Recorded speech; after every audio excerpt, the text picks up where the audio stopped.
Olá, pessoal. Primeiramente, uma boa noite para todos vocês. Para você que está ao vivo com a gente agora, curtindo aí o podcast Atmosfera, que nós ficamos num pequeno recesso aí de umas 3 sextas-feiras, né, sem estar aqui no ar juntinho com vocês. Mas hoje, graças a Deus, nosso amigo Christian Albert, que daqui a pouquinho vai estar conversando com a gente, vai dar uma boa noite dele. Eu quero agradecer muito a todos vocês que têm essa paciência de curtir aí o nosso programa Podcast Atmosfera, já o Estúdio House também, a todo mundo aí, um abraço aí pro grande, magnânimo, bacana demais, Caio Pacheco, né? Tá sempre dando esse apoio pra gente aí. E o Caio já manda um recado muito especial. Se vocês ainda não se inscreveram no canal, se inscrevam no canal aí, dê um joinha, vá lá no sininho, aperta o sininho, para que na hora que nós estivermos fazendo aqui o nosso podcast, você vai receber automaticamente a mensagem que estamos no ar, transmitindo muita informação e muita coisa boa para vocês. Valeu? O convidado de hoje é muito especial e eu tenho certeza que vocês vão adorar o bate-papo de hoje, que é muito informativo. Eu costumo dizer que o podcast de hoje vai ser uma grande aula para todos nós. Afinal de contas, eu vou entrevistar e vou bater um papo aqui com Christian Albert, que também é escritor, e ele lançou o seu livro Fora do Ar, que foi lançado no início do mês de junho, na Associação Cultural Ateliê, feito por nós aqui em Além Paraíba. Mas o livro foi lançado um pouco antes também. Eu vou falar já já. O Christian é professor de História, formado pela Secretaria de Estado da Educação do Rio de Janeiro, aonde leciona nos municípios de Cantagalo e Carmo, natural de Juiz de Fora, e atualmente mora aqui em Jamapará, distrito de Sapucaia. Christian Albert de Lima Souza e Christian Albert de Lima e Souza Francisco, nome comprido. Papai e mamãe caprichou no nome aí. Nasceu em 3 de maio de 1984. É natural, como eu disse, de Juiz de Fora, professor de História, também escritor, e lançou o seu livro, seu primeiro livro, o seu segundo livro, né, foi lançado no mês de abril de 2024. O seu primeiro, isso, foi lançado em abril de 2024.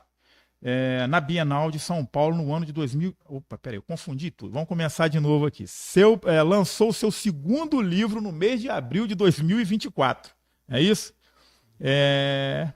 E também em São Paulo, na Bienal, em 2012, lançou o seu livro Amor Igual, que foi o primeiro livro. O segundo, nós vamos falar dele hoje aqui, que é o Fora do Ar, que é um livro bem interessante, bem bacana. Eu consegui dar, claro que eu não li o livro todo, mas o Albert me mandou aqui umas partes do livro, eu consegui entender bastante, é um romance bem legal, uma parada bem bacana, né?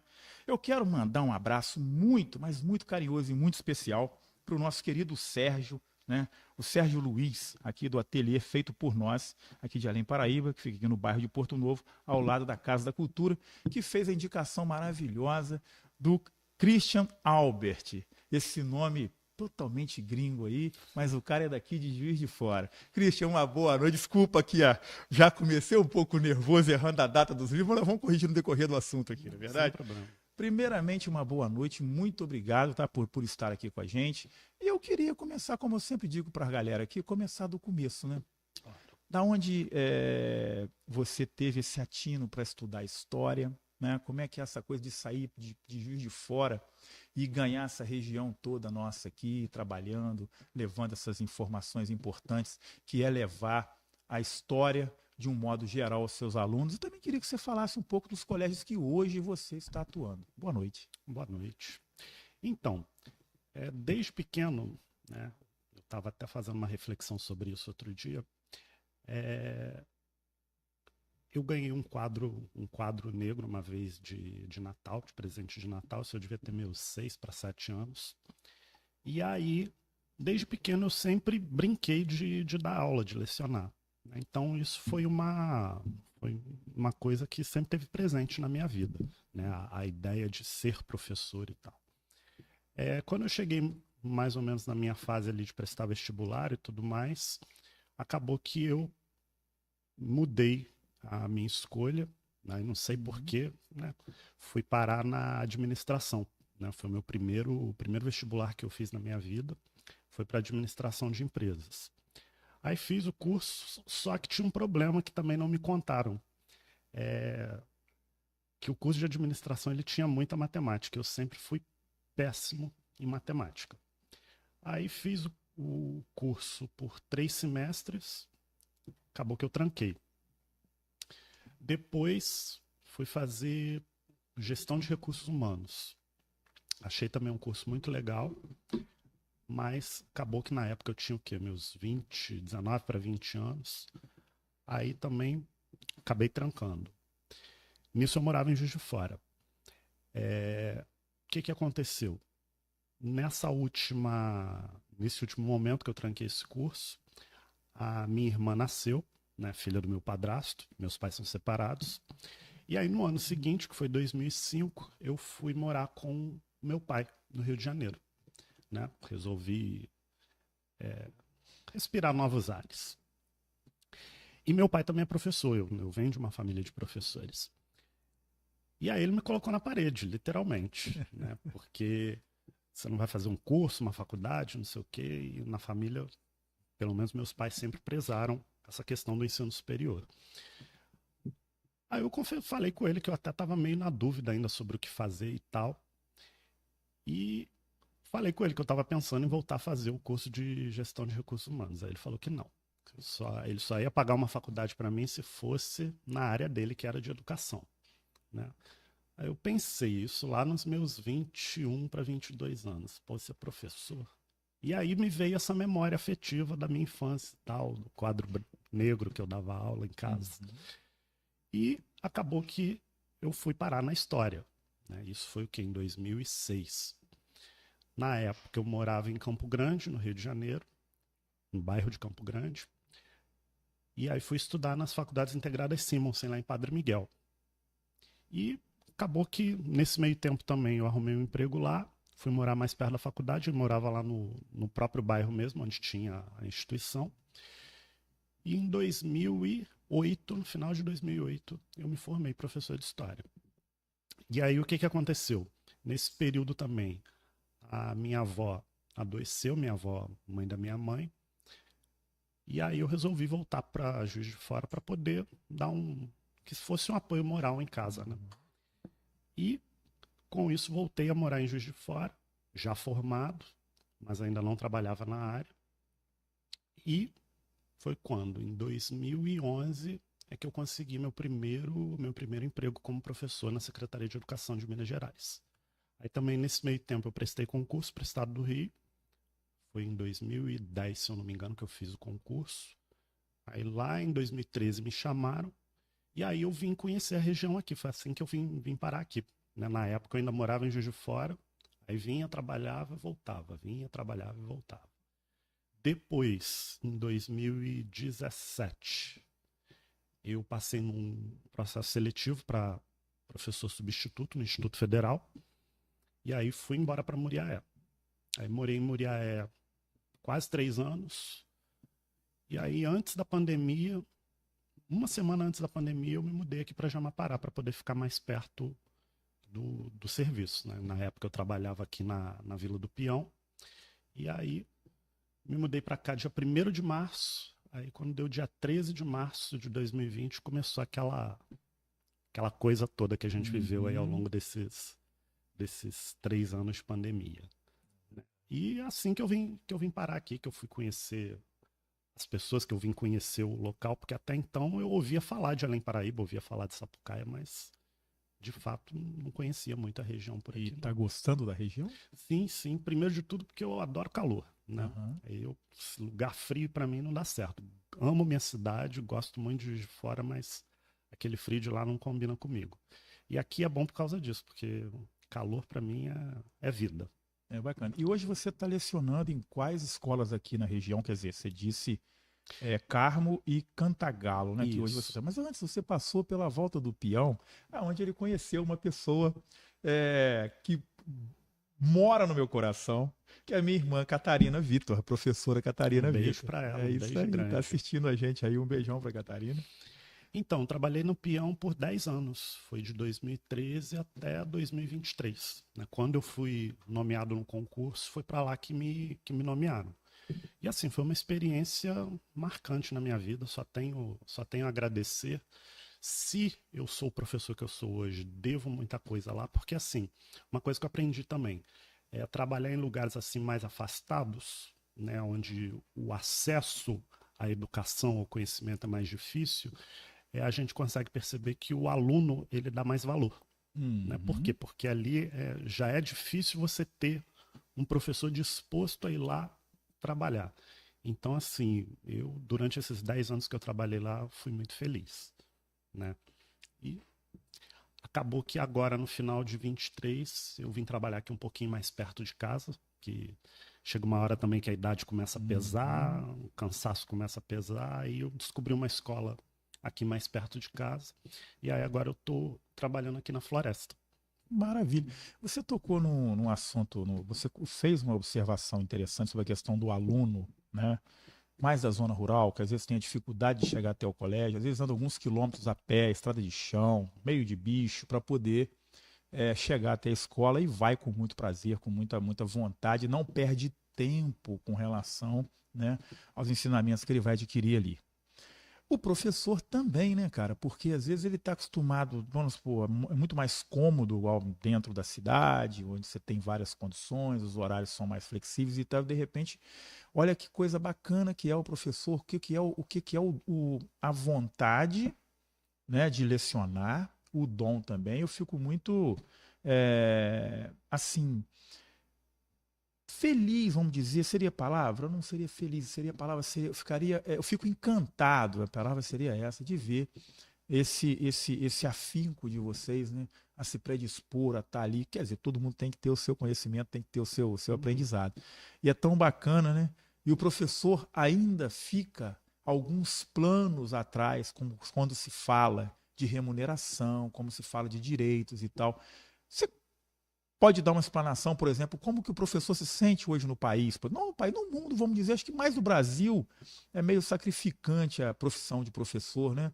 Como é que você vê pegando esse gancho, porque você falou da dificuldade do aluno chegar até o colégio, mas ele vai, e também o prazer do professor, aonde tem aluno ele está. Então, eu acho que, no meu caso especificamente, eu não sou professor foi uma segunda opção que algo deu errado na minha vida e eu resolvi ser professor, não. Eu sou professor porque eu me descobri nessa profissão, né? Conforme eu te falei, desde pequeno eu brincava de dar aula e tal, mas, de fato, né, no Brasil hoje, a classe ela é muito desvalorizada. E na minha visão, acho que além dela ser desvalorizada, ela é desunida, né? O que acaba afetando um pouco qualquer tipo de melhoria. Talvez se a classe fosse um pouco mais unida, acho que sairia todo mundo ganhando. Verdade. Porque para chegar a doutor tem que passar pelo professor, né? Seja em qual classificação de doutor, né? Ele vai estar, se é advogado, se é médico, enfim. E qualquer profissão, né, que requer um pouco de conhecimento vai ter que passar Sim. pelo professor. E o professor, então, teria que ter, né, um reconhecimento, né, pelos governos de um modo geral, né, com uma melhor remuneração, como é que eu posso dizer? Todas as benfeitorias, vamos dizer assim, que possam levar o professor a um bem-estar social melhor. Eu não estou dizendo também que o professor trabalha para caramba, tem nas suas remunerações, mas para ganhar um pouco mais, ele tem que se sacrificar, às vezes, trabalhando em 2, 3 colégios, praticamente. Você trabalha em 4. Então, vamos lá. Me fala dos colégios, então, agora atual que você estava falando. Então, eu trabalho nesse de Floresta, que é onde eu estou lotado, né, no Francisco Leite Teixeira. Trabalho no Cívico Militar, em Carmo. Trabalho no Maria Zumira Torres, em Cantagalo, e também no CIEP de Cantagalo. E é como você falou, o grande problema que eu percebo como educador hoje é que o não investimento na educação é um projeto político. Né?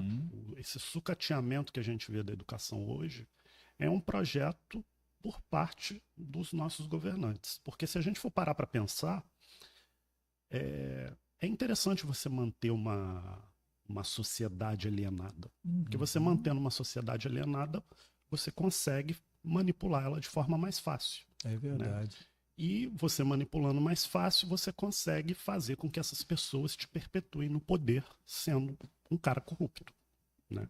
E isso, para quem é político profissional, para quem está no jogo do poder ali profissional, né, isso é o que eles querem. Então não é interessante você investir na formação de um cidadão crítico, de um estudante que questiona seus direitos, que sabe dos seus direitos, sabe dos seus deveres. Isso não é interessante para políticos corruptos. Não estou falando que todos são corruptos, mas infelizmente a gente tem uma grande maioria que é. O Brasil precisa muito fazer uma reflexão na hora do voto. Aliás, primeiro as pessoas têm que aprender a votar, a entender um pouco mais da política, se envolver nela sem a questão partidária, né? Exatamente. Porque isso acaba criando uma lacuna e uma divisão social muito grande, até mesmo entre famílias. A gente viu aí nessas últimas eleições de lá para cá uma luta muito grande, uma briga muito grande de lados e defendendo políticos. Políticos não têm que ser defendidos, eles têm que ser cobrados pelos, exatamente, né? Até porque eles são servidores públicos.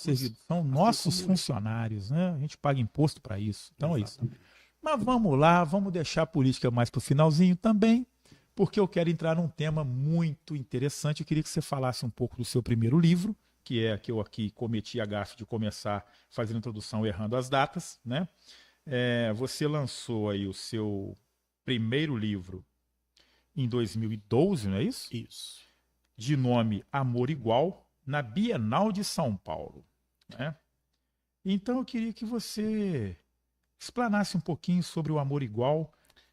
É um livro, é um romance, né? Isso. O que acontece? Antes de eu falar dele, né, eu falei da trajetória do professor, mas não falei muito da trajetória do escritor. O que ocorre?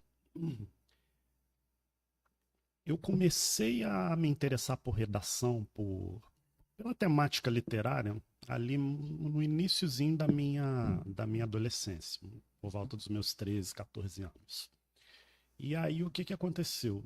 Em 98 eu ganhei um concurso de poesia, ganhei o terceiro lugar num concurso de poesia na escola que eu estudava. Isso, eu morava lá no Rio com meu pai. E assim, a partir desse momento, né, me despertou esse interesse pela literatura. E aí chegou na minha adolescência, aqueles amores de adolescência mal correspondidos e tal. E foi nesse contexto que eu comecei a rascunhar o meu primeiro romance. E aí, a partir disso, eu me lembro que eu comecei, acho que foi em 2003 ou 2004. Na época eu não tinha nem computador, não tinha máquina de escrever, não tinha nada. Foi na mão mesmo. E aí comecei a rascunhar as primeiras páginas e tal. Só que assim, até então, como até hoje, né, eu não sou contratado de nenhuma editora, a gente vai escrevendo à medida em que você vai tendo tempo, em que você vai tendo inspiração, porque também escrever não é todo dia que o autor ele tem lá a inspiração. Então, assim, eu lembro que eu comecei a escrever o Amor Igual em 2003, 2004. Fui concluir ele de fato em 2009. Nisso eu já tinha me formado também, já estava morando em Juiz de Fora, naquele período que eu te falei que eu voltei para Juiz de Fora, né, porque que minha avó adoeceu. E aí beleza, livro concluído e tal, foi a segunda parte que é a mais difícil, que é você buscar uma editora. E aí você manda para cá, manda para lá e tal. Esse período também foi meio complicado. Daí eu descobri que tinham as editoras que você publicava, você fazia sua autopublicação, né? E foi a partir dessa autopublicação que eu resolvi, então, lançar esse primeiro romance. Aí, na época, eles me ofereceram essa oportunidade de estar lançando lá na Bienal de São Paulo. E foi uma experiência legal, né? Na época, foi o quê? Foi só meu pai, meus tios que moravam lá em São Paulo, mas eu acho que aquela experiência, porque eu também nunca tinha ido à Bienal de São Paulo, então eu achei muito, muito legal aquele espaço todo com aquele monte de autores e tal. Então foi uma experiência bacana. E isso foi em 2012.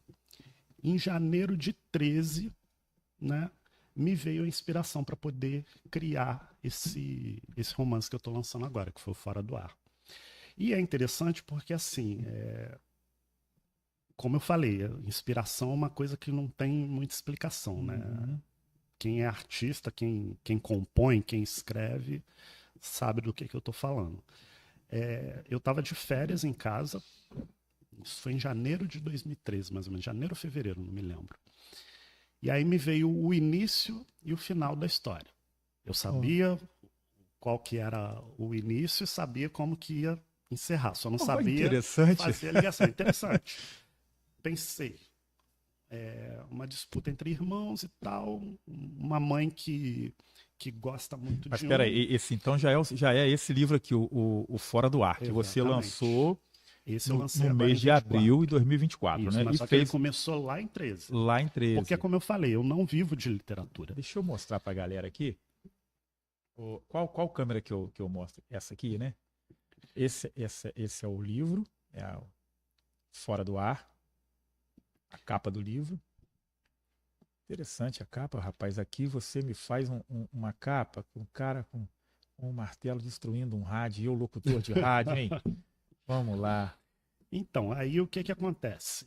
Como eu te falei, meus livros geralmente demoram para ser concluídos porque, assim, eu tenho que conciliar a escrita com a rotina de professor, eu moro sozinho, com a rotina de casa, então esse também acabou demorando aí quase 10 anos para ser concluído. Mas aí, como eu te disse, né, em 2013 me veio a inspiração para poder escrever, eu sabia o início, né, que era um conflito ali de família, e como é que ia terminar, que eu não vou dar spoiler. E o problema era o quê? Era chegar de um ponto até o outro, né? E aí eu me lembro que em 13 mesmo eu escrevi acho que umas 25 páginas, aí depois parei, aí em 2015 eu escrevi mais um pouquinho, aí cheguei a 75, 70 páginas, não me lembro, acho que foi 75. E aí engavetei o projeto, né? Quando eu me mudei aqui para Jamapará, que veio aquela loucura toda de pandemia e tal, eu resolvi, né, me reler, e aí, me relendo, a gente estava preso dentro de casa mesmo, não tinha jeito, aí acabou que eu concluí o restante que faltava, e assim, foi interessante porque, não sei se foi por causa daquela paranoia que a gente estava vivendo e tal, mas praticamente o quê? Eu me lembro que foi início de março que eu comecei, segunda quinzena de março, final de abril ele já estava concluído. Que maravilha. Então, no fundo, eu penso quando você fala que você tinha o início e tinha o fim, o seu subconsciente tinha o meio, né? Com certeza. Porque né, eu acredito. você não imaginou assim, um final sem escrever o miolo da coisa, né? Como eu te disse, inspiração é uma coisa que não tem explicação, né? Igual você pergunta para um compositor como é que ele compôs a música. Só ele vai saber te dizer poeta, ou não, né? É verdade. Exatamente. É verdade. E assim, foi legal porque é uma homenagem que eu faço também, né? Que eu, particularmente, eu gosto muito de rádio. Escuto mais rádio do que vejo televisão. E foi uma forma que eu tive também de prestar uma homenagem, porque depois é que eu acabei descobrindo isso. Agora, em 2022, teve o centenário do rádio no Brasil. Aí acabou que culminou de lançar ali mais ou menos na mesma época. E foi uma experiência interessante. E assim, como você está dizendo que gosta muito de rádio, ama rádio, né? Eu falei para você aqui que eu estou no rádio desde 1989. E amanhã, né? No sábado tem o meu programa Atmosfera. Eu vou convidar você a escutar o programa, você fazer a sua análise. Se gosta de rock, música diversificada, é ali que está o programa, entendeu? Mas Estarei enfim. Sintonizado na 102 FM. E essa inspiração, então, para você fazer, né, concluir essa história e tal, e você... Claro que, igual você falou, o processo de criação é uma coisa muito intuitiva, vem aquela coisa que bate na gente, vai escrevendo e aquilo ali vai dentro desse contexto. Mas tudo tem, de repente, um certo, mesmo sendo uma coisa que vem instintivamente, né, intuitivamente, melhor dizendo, dentro de uma linha até psicografada, canalizada, né? Parece que baixa assim vai, né? As pessoas, de um modo geral, criativas nesse ponto de música, poesia, livros, enfim, arte de um modo geral, ela é muito canalizadora. Parece assim que existe uma força maior de dentro, né? Que faz essa parte de criação. O que eu quero saber é o seguinte: mesmo com tudo isso, o processo de criação também exige muita concentração e muito um certo conhecimento. Igual você falou do rádio, por exemplo, eu gosto muito de rádio. Então, isso te leva para dentro desse mundo do rádio também, para você ter uma análise, para você ter um conhecimento mais amplo para dentro do conceito e traduzir aquilo para dentro do seu livro. Uhum. E teve muito disso, de você pegar coisas assim do cotidiano, por exemplo, né, e traduzir para a forma da sua história ali e tal. Então, o personagem principal ele é um radialista, né? Uhum. E os programas que ele comanda na história, eu me inspirei em programas que, na época que eu estava fazendo faculdade no Rio, que eram os que eu escutava. Uhum. Então, assim, eu até cito alguns radialistas que foram importantes no meu processo de criação, que foi o Fernando Borges, que já é falecido, o Maurício Berger, da Nativa FM, tem também o Gelson Jaime, também já falecido, lá da FM Itatiaia de Juiz de Fora, que eram assim, eram locutores que eu acompanhava no meu dia a dia. Então, os programas que eu criei ali na ficção foram inspirados nos programas desses radialistas que eu escutava no meu cotidiano, né? E nessa questão específica, porque para você falar de um universo que você não conhece, você tem que meio que fazer se uma adentrar, consultoria. né? Exatamente, você precisa de uma consultoria.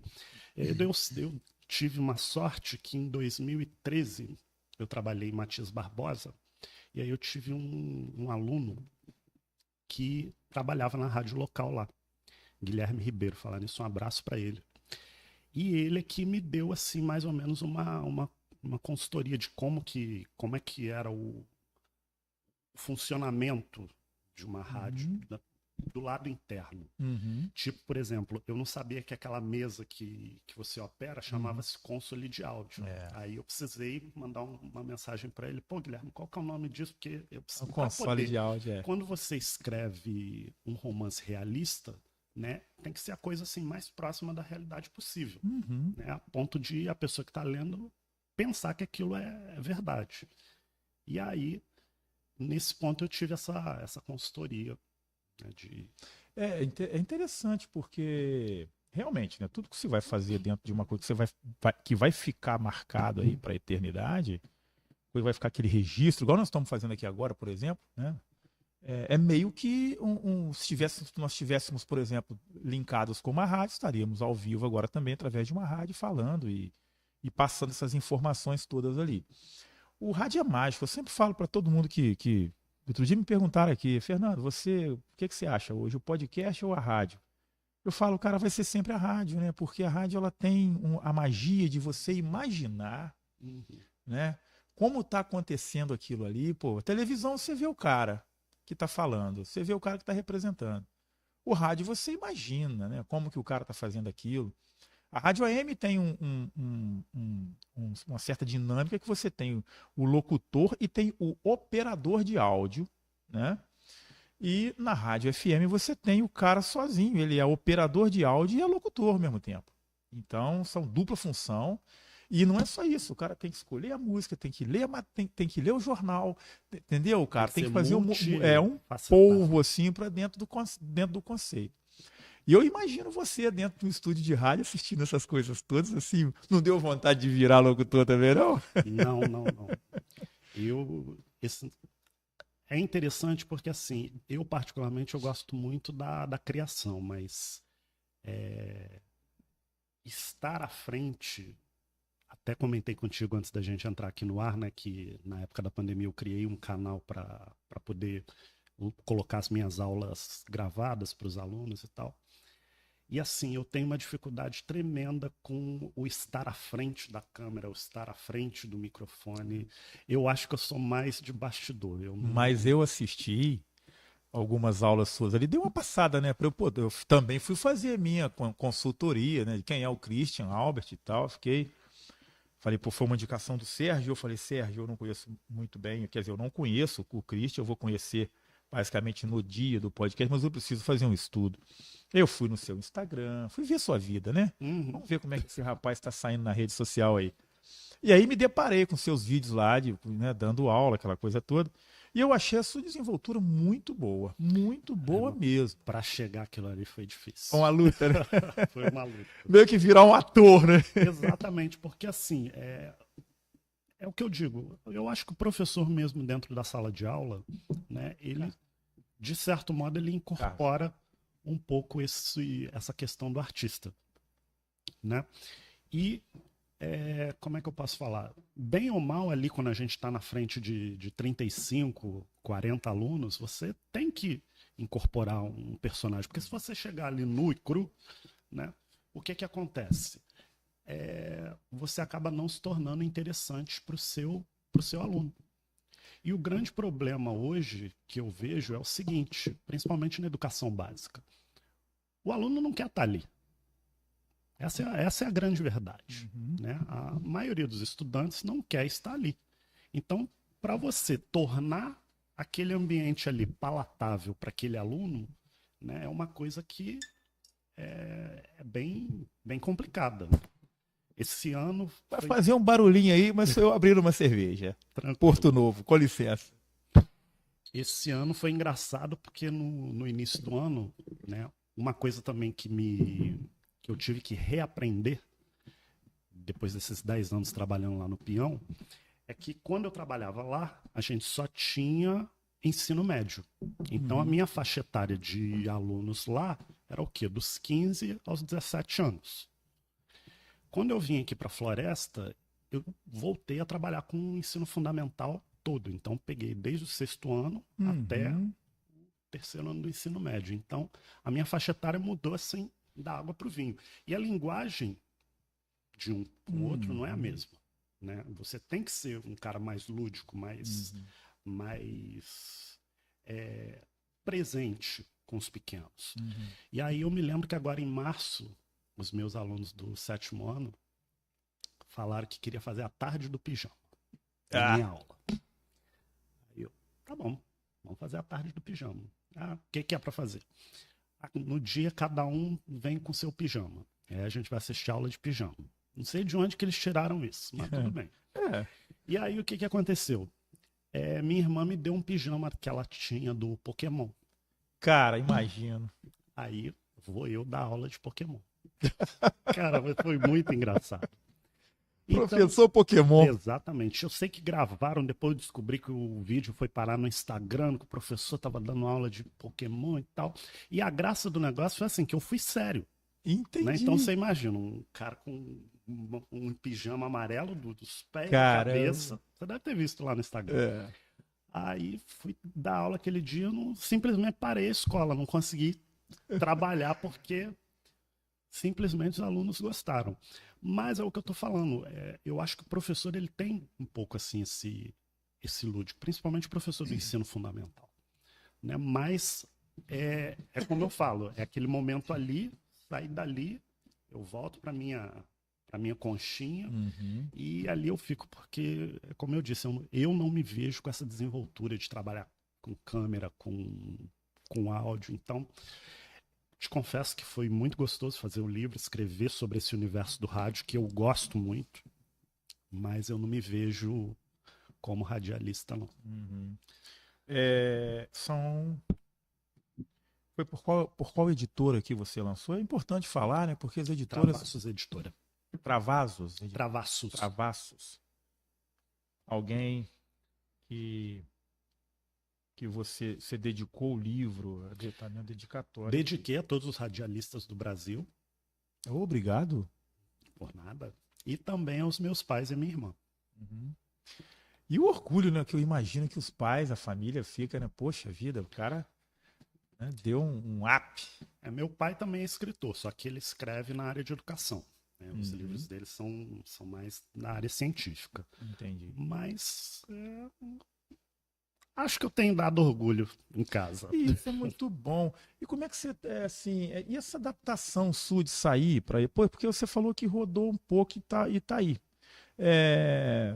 A gente sabe, eu particularmente também, já na minha profissão, já morei no Rio, morei em Belo Horizonte, morei no interior aí, enfim, já rodei o estado do Rio todo aí pelo trabalho e tal. E às vezes, mesmo sendo prazeroso, né? Você descobrindo novos ares, novos lugares e tal, novas pessoas, outras pessoas, pessoas, né, que vão fazer parte do seu cotidiano. Mas como é que é para você essa questão de adaptação? Porque nada é muito simples também, assim, a gente romantiza muito dentro do contexto do eu estou aqui, mas assim, tem também aquela coisa do, pô, caramba, agora eu tô longe de Juiz de Fora, eu tô aqui no interior, eu não conheço ninguém, e adaptação aqui é trabalho, casa, né? E aí? E a vida social com relação a isso, adaptação do cotidiano, do dia a dia, envolvimento com a sociedade, até para você buscar também os seus conhecimentos com relação à cultura local. Como é que você. Então, nesse ponto, eu agradeço até muito a minha mãe, porque assim, minha mãe não me criou para ela. Ela sempre falou que ela me criou para o mundo. Muito bom. E eu nunca tive essa, como é que se diz? De ter meu umbigo enterrado em algum lugar. Né? Eu vou para onde tem trabalho, eu vou para onde o meu trabalho é necessário, para onde o serviço é necessário. Em 2017, foi 2017, que eu estava morando em Muriaé, eu passei num concurso para o Mato Grosso. Oh. Eu ia trabalhar em uma cidade chamada Alta Floresta. Eu só não fui porque eles me chamaram no auge da pandemia. Foi em dezembro de 2020. E aí, como ainda não tinha vacina, não tinha nada, eu fiquei com medo de pegar um avião e me desbravar. Mas, assim, meus pais me criaram para isso, para desbravar o mundo. Então, eu nunca tive... Não que eu não tenha raízes, né? Minha mãe continuou morando em Juiz de Fora, meu pai agora está morando em São Paulo. Confesso que eu vejo mais minha mãe do que meu pai, porque eu não gosto muito da cidade que meu pai mora, mas eu nunca tive problema com relação a isso. Né? Eu Sempre se adaptou bem nos lugares. Sempre me adaptei bem. Então, e como eu também não sou muito de sair, eu não tenho aquela vida social agitada. Por isso que tá solteiro até hoje? Ah lá, hein, rapaz? E pretendo continuar. Pretendo continuar. Então, é como eu disse, para mim não faço muita, como é que se diz, muita questão de badalação, essas coisas. Uhum. A maioria dos meus amigos são professores, né? Entendi. Igual nesse lançamento que a gente fez do livro aqui no início do mês, né? Eu achei engraçado porque juntou professores das 4 escolas que eu trabalhei. E como é que surgiu esse convite aqui para o Sérgio através do ateliê? Então, eu estava procurando um local. E como é que foi esse encontro também, né? Eu estava procurando um local para poder fazer o evento. A princípio, eu estava procurando ali em Jamapará. No ano passado, eu estava trabalhando no Seja, lá do lado de lá.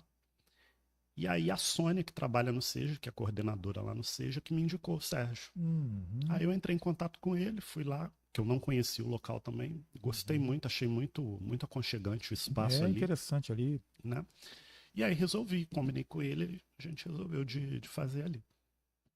E aí as pessoas, quer dizer, obviamente você teve um contato com outros professores, outras pessoas interessadas em literatura e a interação com eles lá. Como é que foi? As pessoas perguntaram muito sobre o contexto do livro e tal. Foi legal, foi porque bacana. assim, como eu disse, ali juntou praticamente todos os locais que eu trabalhei, que eu trabalhei. Então, foi uma experiência bacana, né? Aqui para além Paraíba. Eu até não achei que fosse vir tanta gente, mas ficou legal, ficou do jeito que eu estava esperando. Bom demais. E outra coisa, cara, tem que fazer, procurar, tem mais outros espaços, e quanto mais for falado, né? A leitura é aquilo que a gente falou no começo aqui. É o poder, o conhecimento, né? É o poder da libertação de cada um, de todo mundo, né? Se você é culto, é uma pessoa que tem o conhecimento, né, dos assuntos, tantos assuntos, né, do passado, sobre a história, né, de como o homem, como a humanidade, o homem, como digo, o homem, digo no geral da sociedade, chegou nos dias de hoje, como é que nós estamos e como é que você vê, aproveitando esse gancho, sobre a questão do conhecimento humano. Como é que você vê o conhecimento humano hoje? Como é que você vê as pessoas nos dias atuais? Estou falando nível mundo, nível planeta. Né? Como é que você vê? Agora, uma coisa muito pessoal sua, assim, né? Então, é um negócio meio polêmico que eu vou falar aqui, mas assim, eu tenho a leve impressão de que a gente está caminhando para um processo de emburrecimento. Porque o que que acontece? Vou explicar o porquê antes que resolvam me cancelar por conta O disso. chat já tá bombando aqui, O hein? que que acontece? É, hoje, graças à tecnologia, a gente tem uma série de facilidades que na sua época, na minha época, 20, 30 anos atrás, não existiam. Não. E o que que acontece? Essas facilidades estão criando um grupo de pessoas dentro da sociedade que não pesquisam, não buscam pelo conhecimento, elas simplesmente jogam aquela informação ali e a inteligência artificial resolve para elas. Então, assim, eu acho que isso, a longo prazo, né, não vai ser benéfico para a sociedade, não. Porque antes você tinha o indivíduo que tinha ali uma curiosidade de pegar um livro, de ler. Hoje em dia não, hoje em dia é tudo mastigado na internet. Não que eu esteja falando que isso é de tudo ruim. Eu acho que a tecnologia ela veio para poder ajudar a gente, claro. Mas eu acho que a gente não está sabendo usá-la da melhor forma, Uhum. né? E isso me assusta um pouco. Ô, Christian, eu penso numa situação com relação a essa informação rápida e direta da internet, principalmente, que muitos, uma boa parte da sociedade mundial não estava preparado para tanto acesso, Sim, né? E as pessoas se confundiram, estão se confundindo muito com isso. Hoje, se você, professor, pedir um aluno para fazer um trabalho em casa, vai copiar e colar. É um exatamente. Ctrl+C, Ctrl+P e vai lá e pronto, bota lá, bota numa folha e leva para você. Se ele não te levar também isso e vir de não te mandar isso pelo WhatsApp. É mais ou Fiz o menos meu por aí. trabalho, pronto. E ele não estudou nada, ele só viu o tema que você direcionou e você colocou, o aluno vai lá e Ctrl+C. Pronto, copiei, valeu, muito obrigado, e às vezes ele não se aprofundou naquilo. A outra coisa são a questão, todo mundo tem a sua opinião, seja ela certa ou errada, porém é o bom senso na opinião.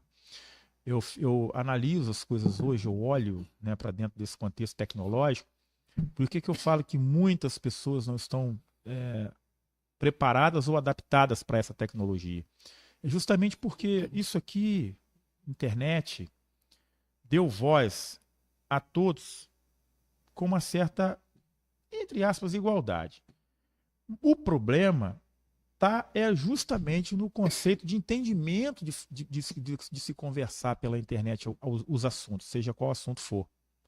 Então a pessoa tem uma opinião, às vezes, radical com determinado assunto, e ela não mede tempo e espaço, não pensa, não estuda para falar sobre aquele tema que ela às vezes não conhece a fundo, mas tem uma opinião muito própria sobre aquilo. Vai lá e, às vezes, na sua maioria das vezes, com intenção, e algumas outras não têm a intenção, mas não teve a preocupação de estudar o tema e vai lá e fala, escreve uma grande burrada e aí a culpa é de todos e nós ficamos nesse bolo da inteligência, né, dando as suas falhas, né, porque tem isso também. Todos nós temos como é que fala, um grau de conhecimento daquilo que faz, que estuda, que vê, e ao mesmo tempo, se a gente não prestar atenção, as opiniões próprias são muito covardes com relação a tudo. Que as pessoas falam, eu sei isso aqui, é minha opinião e ponto. E as opiniões, elas podem mudar de acordo com o conhecimento que você vai adquirir com o outro, né? Sim. A pessoa fala uma coisa que você não sabia sobre determinado tema, e você fala, ó, interessante. Só que hoje em dia, as pessoas não estão com vontade de discutir amigavelmente a questão das opiniões, né, e do Uhum. conhecimento. Elas firmam uma posição, né, levam aquilo a ferro e fogo e às vezes se dão muito mal, e às vezes não, porque às vezes não é tão relevante o que está sendo falado, mas às vezes quando é relevante a coisa fica muito complicada. A gente vê isso pela mídia fora aí, tanto televisiva quanto radiofônica, quanto principalmente nas redes sociais. E eu acho que é disso, né, que a gente está tentando chegar nesse denominador comum aqui com relação a esse, como é que se diz, como é que eu posso usar uma palavra realmente adequada para esse tema aqui. É,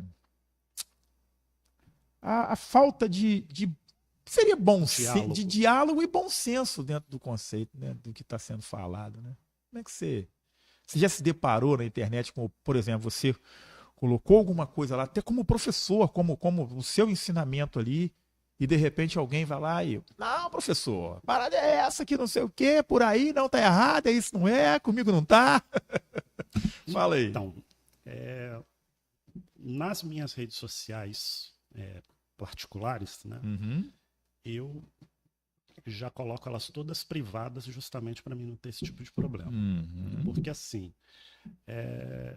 eu acho que você perder tempo querendo defender a sua ideia para quem está ali cético Verdade. e não acredita em nenhum outro tipo de visão, né, é você jogar pérolas aos porcos. Então, isso eu já venho exercitando desde o quê? 2014, 2015, mais ou menos. Então, para poder evitar esse tipo de problema, eu já mantenho as minhas redes fechadas e quem está ali sabe como eu penso, sabe da maneira que eu penso e não é obrigado a estar, né? Uhum. Então, mas assim, o que eu vejo hoje em dia, né?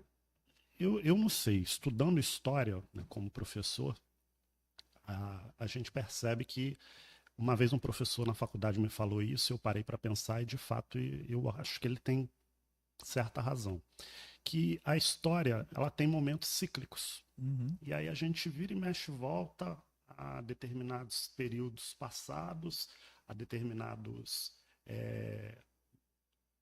como é que eu posso dizer, comportamentos do passado que voltam e aquilo ali dura um determinado momento e depois vai. E eu percebo isso pelo seguinte: se você for parar para analisar, a geração dos seus pais era uma geração repressora, Uhum. né? E aí você casa e tem seus filhos. Você vai transmitir para os seus filhos tudo aquilo que você não quis ter passado com seus pais. Uhum. Então, se os seus pais foram repressores, você vai ser um pouco menos repressor com seus filhos. E aí, os seus filhos, quando casarem, eles vão passar um pouco desses valores para os filhos deles. Uhum.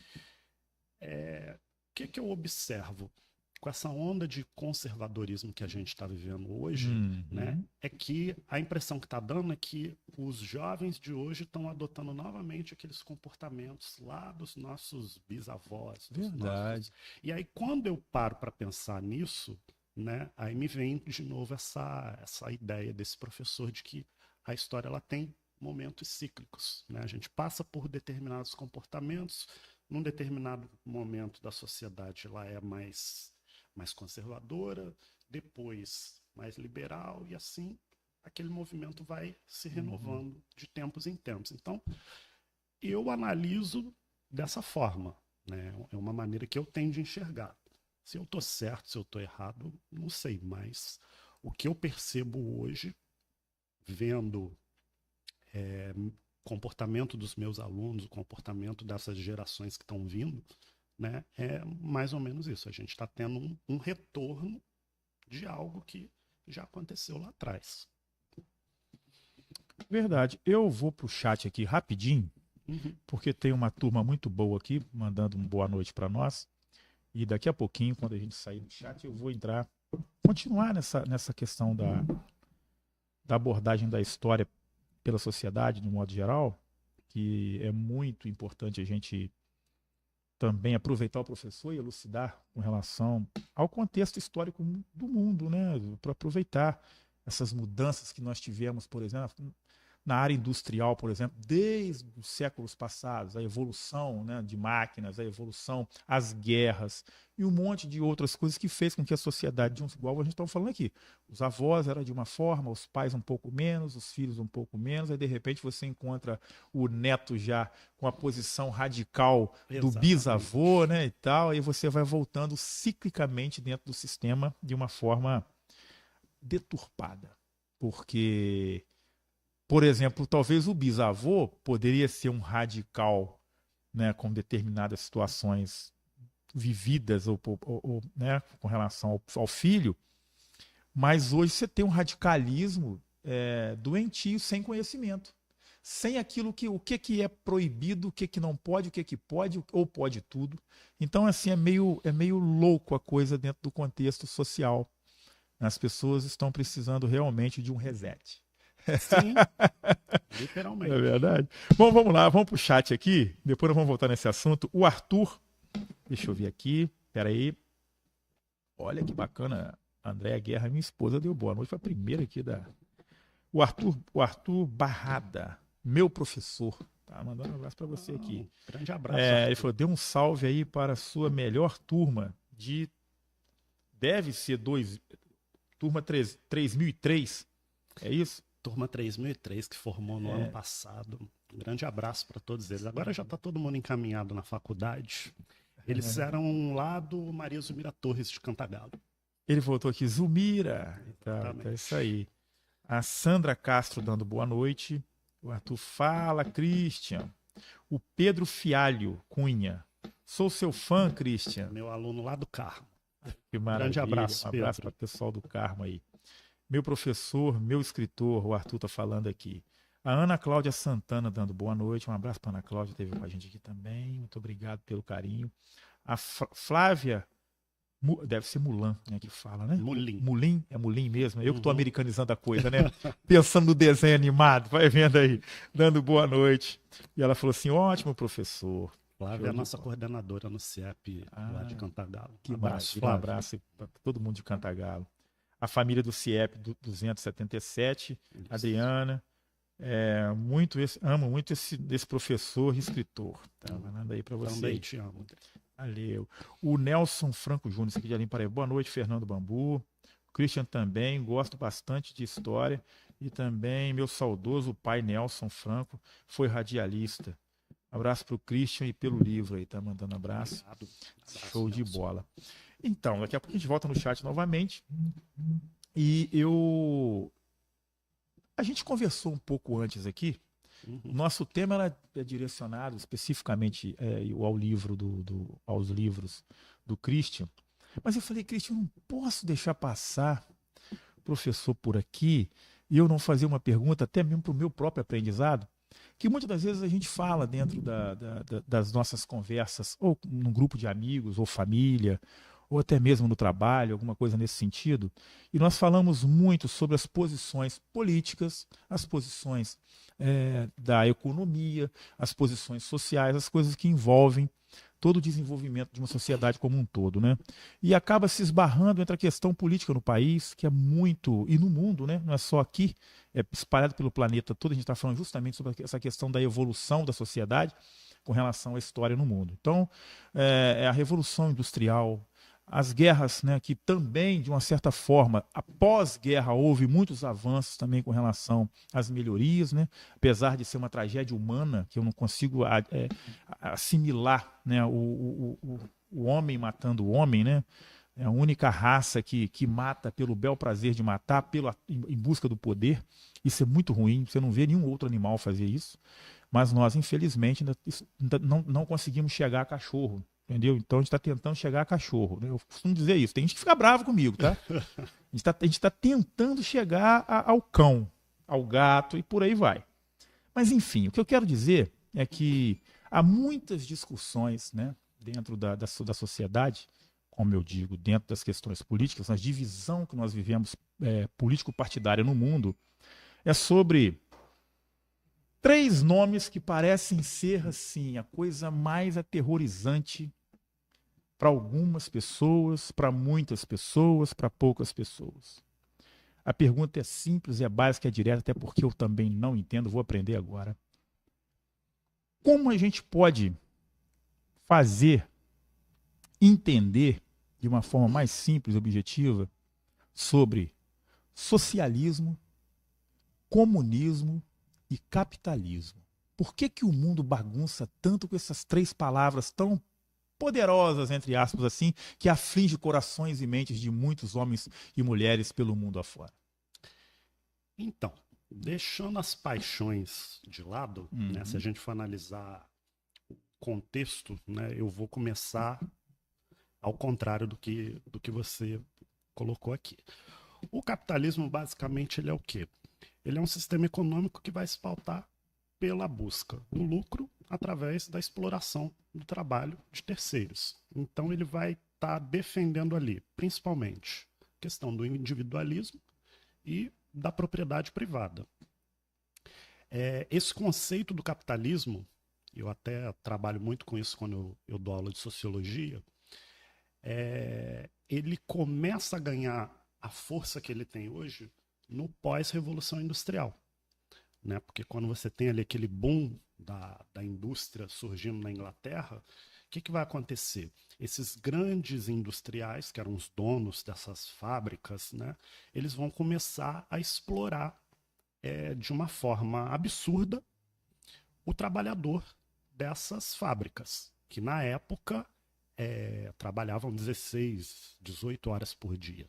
Né? Só para você ter uma ideia, hoje a gente trabalha 8 e já acha cansativo. Imagina você trabalhar 16, 18 horas por dia. Então, é assim. Esse período inicial da Revolução Industrial ele foi bem maléfico para o proletariado, né? Para a classe trabalhadora. E essa classe trabalhadora percebeu o quê? Que se ela se unisse, né, como classe social e começasse a reivindicar melhorias dentro do seu ambiente de trabalho, ameaçando, por exemplo, uma greve, parar uma produção, atrasar o cronograma de entrega de produtos daquela fábrica, eles perceberam que eles conseguiriam negociar com o seu patrão, né? E aí eu acho até engraçado hoje quando a gente vê na rede social o povo metendo o pau em quem faz greve, em quem reivindica direitos sociais, mas só que essas pessoas se esquecem que para a gente ter esses direitos sociais que a gente tem hoje, precisou lá atrás alguém cruzar os braços. Porque o dono do capital, né, o grande industrial, o burguês, como a gente fala, né, ele não fez nada de boa vontade para o trabalhador. Ele fez porque ele estava sob pressão, porque aquela classe social teve a consciência de que eles juntos, eles parando aquela produção, eles conseguiriam reivindicar melhores condições de trabalho, de vida, de dignidade. E a partir do momento em que essa classe tem essa percepção, o que vai acontecer? Esses trabalhadores, por meio dessa mobilização, eles começam então o quê? A reivindicar direitos. Então, se hoje você tem suas férias remuneradas, seu 13º salário, tudo isso foram direitos que não foi o patrão que deu. Ele só deu porque ele foi obrigado. E ele foi obrigado porque lá atrás alguém parou a produção, alguém foi para a rua fazer greve, né? E o que acontece? Nesse contexto da Revolução Industrial, né, que surge essa teoria do socialismo e do comunismo, né, escrita lá pelo Karl Marx, lá no século XIX. E o que acontece? O comunismo em si, se você for parar para ler o Manifesto Comunista, como Marx escreveu lá em 1800, blu, blu, blu, ele é uma utopia. E por que ele é uma utopia? Porque o comunismo, você pensa numa sociedade sem liderança. É uma sociedade onde a sociedade, ela o quê? Ela se governa. Eu não preciso ter a liderança, é a comunidade. O próprio nome já diz, é a comunidade que vai o quê? Que vai se organizar. Mas aí, inclusive, o que eu falo também nas minhas aulas, né? Quando Marx criou essa teoria, e sou eu, Christian, professor, dentro do meu entendimento de estudo nesses anos todos. Eu penso que quando Marx escreveu isso lá atrás, ele não levou em consideração um fator que é fundamental, que é o quê? É a ambição humana. E aí o que que acontece? Na própria bibliografia do Marx, ele fala que para você chegar ao comunismo, você tem que passar pelo socialismo. No socialismo, você tem o quê? Você tem a figura da liderança. Só que se a gente for parar para pensar, todos os regimes socialistas de governo que existem no mundo, quando chega aquela figura da liderança, o que que acontece? Aquele indivíduo deixa o poder subir a cabeça dele. E aí, o que que ocorre? Isso se transforma numa ditadura. Então você tem hoje no mundo ditaduras de extrema esquerda e você tem também no mundo hoje ditaduras de extrema direita. Se você for pegar, por exemplo, o nazifascismo da década de 30 do século passado, foram movimentos autoritários de extrema direita. Por quê? Porque eles eram financiados pela burguesia dos seus países. E, inclusive, esses movimentos nazifascistas vão ser uma resposta à Revolução Russa que aconteceu uma década antes. Então, o que que acontece? Hoje você tem ditaduras dos dois lados. Só que o grande problema, na minha concepção, é que quando Marx escreve sobre o comunismo, sobre a teoria lá atrás, ele não leva em consideração essa questão da missão humana, porque o poder é muito bom. Haja vista os nossos honoráveis políticos. Você vê que o cara entra na política e ele não quer sair mais. E aí ele entra, ele coloca o pai, o filho, o neto, o bisneto. Se você for lá em Brasília hoje, você tem o quê? Você tem determinados estados que já está na terceira geração de políticos da mesma família. Você pega, por exemplo, dá um exemplo aqui clássico, Sarney, que foi presidente. Colocou a filha, Rosiana, acho que é Rosiana, não sei. Sarney. E quando eles não colocam pessoas da própria família, eles colocam indicados deles. Então, assim, o poder é muito bom. Por quê? Até o que eu falo com os alunos. Por que que o poder é muito bom? Imagina isso, com uma canetada, com uma assinatura sua lá em Brasília, você ferra com a vida de gente que você não conhece. Então, assim, eu acho que... Já visto o ex-presidente com os filhos todos envolvidos na política? Exatamente. Então, o que que acontece? Quando ele escreve isso lá atrás, eu acho que ele não levou em consideração esse fato. Porque todos nós temos ambição. Aí, eu não sei, agora me fugiu o filósofo que escreveu essa frase, que para você conhecer o caráter de uma pessoa, você tem que dar poder a ela.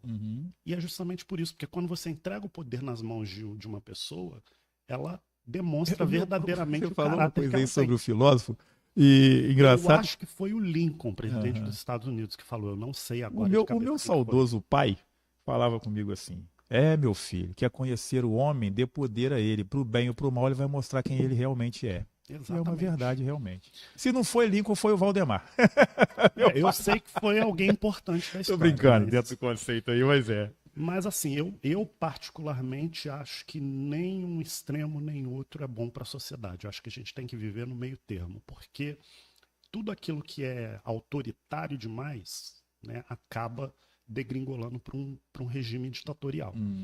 E se ditaduras fossem boas, elas não teriam sido combatidas no mundo afora. Então, é verdade. Eu acho que tem que ter um ponto de equilíbrio aí em cima tanto do capitalismo quanto do socialismo, porque, como eu disse, na minha visão, por mais que hoje você tenha aí regimes que se autoconclamam comunistas, eu não vejo aquele comunismo lá do Karl Marx, eu não vejo ele na prática acontecendo. Eu vejo ditaduras. E eu tenho certeza que quando Marx escreveu isso lá atrás, ele não escreveu pensando numa ditadura. Essa pergunta sobre esse tema, ela é muito pertinente, muito... Porque a gente estava falando agora há pouco sobre a questão dessa liberdade de expressão na internet, que as pessoas estão confundindo muito sobre isso. O que se pode falar, o que se deve falar, o que se deve agir em cima de alguns conceitos da sociedade, é justamente, por exemplo, essa questão que você falou da extrema-direita, extrema-esquerda, esquerda-direita, enfim, eu acho que não deveria haver lados, deveria haver a coisa realmente dentro do socialismo, que fosse igualitário para todo mundo, que todo mundo pudesse entender, e que o homem não tivesse a ganância, igual você está dizendo aí, de ser aqui é comigo, agora eu cheguei até aqui. Me faz lembrar muito um livro do George Orwell, chamado A Revolução dos Bichos. Não sei se você já leu esse livro, um livro interessante também, aonde ele coloca, obviamente, né, uma granja, né, os bichos tomam o Você poder sabe da que granja. aquele livro é uma crítica ferrenha ao comunismo. Ao comunismo, né? eu sei. Comunismo soviético. É isso aí. O Então, George Orwell era um dos grandes autores do século XX que eram críticos mordazes do que aconteceu na União Soviética. Era um burguês inglês, de família burguesa inglesa, foi para a Índia e ali ele começou a ter todas as nuances dele com relação à sociedade, ver como que a Inglaterra explorava a Índia nessa questão do trabalho escravo, até dentro do conceito. E aí ele foi para ali para poder, né, resolver, pelo menos ajudar ou amenizar a situação aonde ele estava naquele momento da vida. Enfim. Você já viu o filme desse livro? Eu vi, muito bacana. Né? Geralmente eu passo para os alunos o filme, porque o livro você manda ler, ninguém lê. Mas o livro é interessantíssimo, eu li o livro, já reli, uma coisa maravilhosa. Eis aí uma dica para vocês, né? Além do livro Fora do Ar, né? E o outro livro, o Amor Igual, do nosso querido Christian Albert, leiam também o George Orwell. Não somente a Revolução dos Bichos, não, também tem 1984, que é muito bom também. Inspirou o Big Brother, o famoso Big Brother. Pois vocês terem noção. Então, a galerinha nova aí que, Big Brother, pois é, foi um cara lá de 1900 e... Se eu não me engano, esse livro acho que é de 45, 46. Isso, da década de 40, entendeu? E o cara já falava sobre essa questão né, desse conjunto de sociedade vigiada, entendeu? Então, onde surgiu essa ideia do Big Brother aí. Se é que vocês me entendem, entendeu? Mas, enfim, o que eu quero dizer sobre a questão dessa discussão política é que as pessoas falam assim, se o cara é de esquerda, a gente estava comentando isso aqui, né? Ah, você é comunista. E o cara que está falando que você é comunista, ele não sabe o que quer dizer comunismo. Ele não sabe o que quer dizer nem o capitalismo que ele vive. Verdade. Então, é um complexo de informações que o sujeito nega para si mesmo, buscando defender a classe política que tem o dever de fazer o trabalho para a sociedade. E não a sociedade defender político. Aqui eu não estou falando de direita e de esquerda, não. Eu estou falando que político, para mim, primeiro, político não é autoridade, na minha concepção. Ele é operário do povo, remunerado pelo povo, mas não entende o povo. Não quer saber do povo, a sua maioria. Existem ótimos políticos aí, brigando muito, falando e tentando reverter e tentar fazer uma coisa mais igualitária. Mas essa questão da sociedade ainda, de um certo modo, ficar se degladiando, tomando partidos, não até mesmo pela filosofia partidária de um partido político, mas pela filosofia de uma pessoa, né? Ou de algumas pessoas, né? Aquela que está no poder, aquela que já saiu do poder, as pessoas ficam se degladiando assim, o meu presidente é melhor, o seu é pior, o seu é isso, o meu é ladrão, o seu é negacionista. Cara, a gente tem que parar com essa merda toda, né? Que não leva a lugar nenhum. Não vai levar. Enquanto isso, a sociedade, a economia, o país, o mundo, isso não é uma parada do Brasil, não, uma parada do mundo. Você não vê a França agora. O conservadorismo, ela tá de volta, né? Como eu falei, tá de volta praticamente no mundo todo. É aquilo que a gente falou aqui sobre a questão do avô, do bisavô, aí tem o neto, ciclicamente, ela vai dando uma roda gigante das coisas. Já estou falando que o negócio evoluiu para montanha-russa, que vira cambalhota, sobe e desce, vira de cabeça para baixo, vai de lado, vai de frente. É uma concepção interessante. Entendeu? O mundo já passou de roda gigante há muito tempo. O mundo virou uma montanha-russa de vários acontecimentos esdrúxulos. Né? Eu acho que enquanto...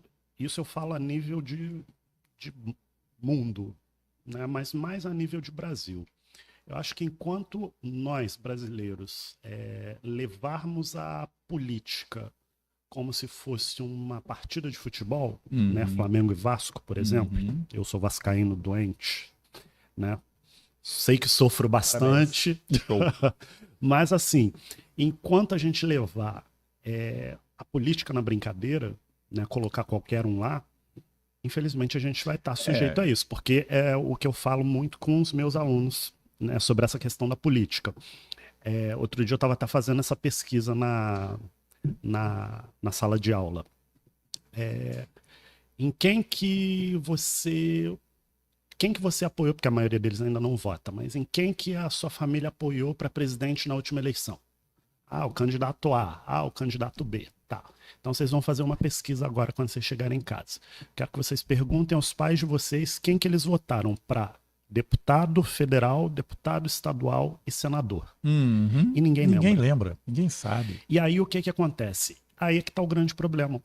Porque assim, isso, no meu ver, eu acho que tem até um certo... É feito de forma proposital pela mídia, né? De valorizar muito a eleição do Poder Executivo, né? Como se o presidente fosse o salvador da pátria que ia tirar... E a carga cai toda sobre o presidente, seja lá qual presidente for. Que fosse tirar o país da lama no estalar de dedos, mas aí se esquece do Poder Legislativo. E a gente está vendo o que o Poder Legislativo está fazendo, né? Exatamente. E aí o que que acontece? Não adianta nada você colocar o seu candidato preferido lá no Poder Executivo se você coloca um tiririca da vida na Câmara dos Deputados, né? Como um dos São mais Paulo, votados. Uma coisa absurda. Então, assim, é literalmente você levar a política na brincadeira.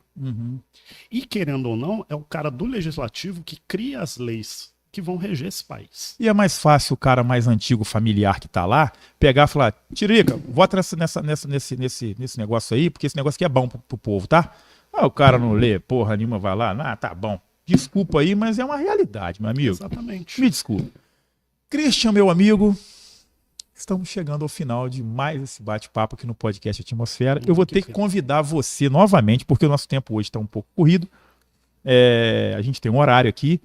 E eu vou pedir a você que já deixe na sua agenda lá escritinho lá que o Fernando Bambu já automaticamente está fazendo um novo convite. A gente pode partir para a parte 2 e conversarmos mais sobre essa, não somente a questão do livro, esse assunto está ficando gostoso aqui falando dessa questão, dessa briga, entre aspas, de uma sociedade que não sabe o que é comunismo, socialismo e capitalismo, não sabe literalmente, poucas, né, que se detêm ali dentro do conhecimento, que tentam falar um pouco mais para aqueles que não entendem, mas o que não entende está usando aquela tapa-olho de cavalo, né? Não consegue entender.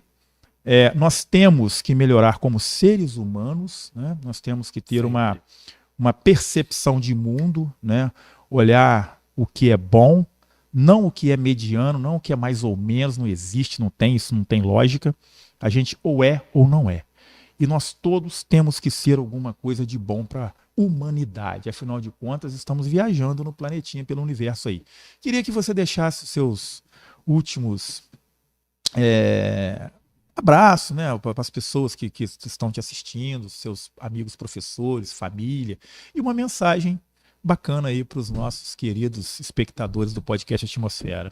Então, queria agradecer primeiramente a oportunidade, né? Prazer estar aqui. A hora que você quiser, a gente pode remarcar. Sem problema nenhum. Mandar um beijo grande para minha irmã Cíntia, para minha mãe Kátia, para o meu pai Paulo, que deve estar me assistindo. Para os meus alunos também que estão assistindo aí. Hoje é o nosso primeiro dia de férias, né? Estamos começando nossas férias hoje. Então, eles estão perdendo um tempinho aí para poder me ver agora na internet. Também um abraço grande. E eu acho assim que uma mensagem final seria a gente procurar se informar mais, ler mais, principalmente ler livros físicos, não ficar apenas em consulta de internet, justamente para a gente poder ter uma gama maior de conhecimentos, né? Eu acho que, como a gente disse no início, essa facilidade da internet hoje, ela está criando assim isso na minha concepção, claro, um processo de emburrecimento na sociedade. Então, qualquer informação que você lê na internet, hoje você já julga aquilo como certo e não quer procurar fonte, não quer saber se aquilo é de fato verdade ou não. Então, eu acho que a fonte ainda está nos livros, né? Na dúvida, pesquise nos livros, que é o que eu sempre faço. Muito obrigado. A você de casa que foi com a gente até agora aí, muito obrigado. A você que vai assistir também, um abraço no coração, na alma. Respirem fundo, estudem mais, leem mais, respeitem mais a diversidade dos pensamentos, liberdade de expressão, conhecimento sempre foi bom e sempre é importante. Mas não confundam certas coisas que acham que se pode fazer de tudo, sendo que tudo não pode ser feito. Então vamos nessa. Um grande abraço para vocês aí, um beijo na alma de todo mundo, até o próximo podcast. Muito obrigado aí ao grande Carlos na operação aqui do áudio e do vídeo e né, juntinho com a gente. Um abraço para o Caio Pacheco, também para o Clerinho Rios. Muito obrigado a todo mundo aí. Se não se inscreveu no canal, se inscrevam. Um abraço para todo mundo e até o próximo podcast. Muito obrigado, Christian, mais uma vez. E com certeza o professor vai voltar aqui para dar mais aula para a gente. Valeu, fui!